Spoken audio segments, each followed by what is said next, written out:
Welcome again to our series, The Offering. It's my prayer that this series has been a blessing for you as you have seen through the Levitical offerings and their typology of who Jesus Christ is, that you have seen the depth of what Christ has done for you, that you see the depth of sin, the depth of that payment, and the depth of His love for you. It's my prayer that you respond spiritually to what Christ has done for you. We had the burnt offering. That offering was a complete offering. It was a whole offering. Christ offered Himself wholly for you and wholly for me, and we're to give ourselves wholly back to Him. Next, we know we have the sin offering. That sin offering is where we have an advocate who died in our place, and our job is to put our faith and our trust completely in Him.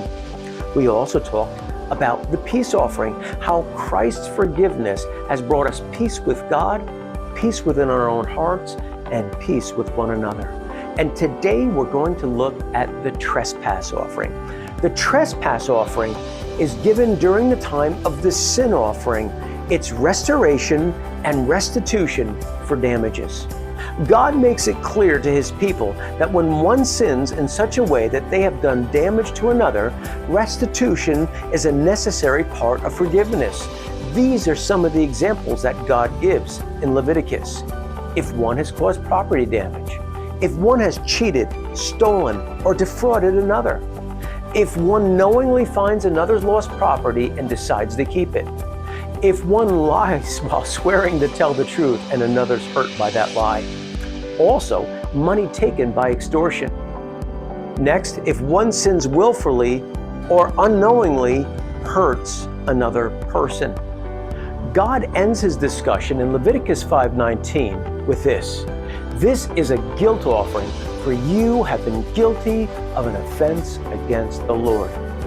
You see, it's important for us to understand that our sin, even against others, and first and foremost, is sin against God. It's God who calls what is right and what is wrong.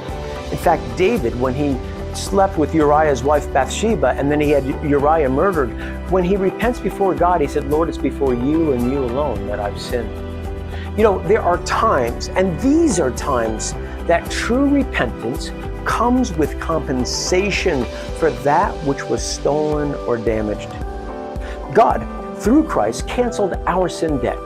But our brothers and sisters around us, they're not God. And if someone cheats another or severely damages another, offenses will linger, believe you me. And at times, saying sorry is just not enough. Recompense frees another to be able to forgive.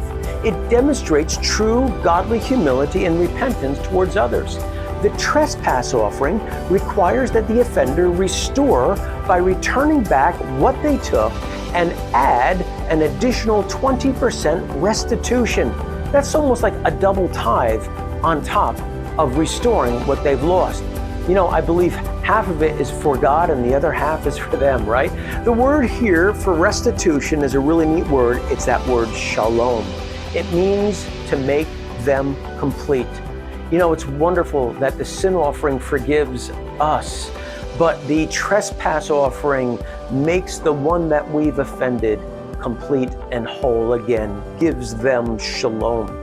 You see, restitution allows the offender the opportunity to make the offended whole.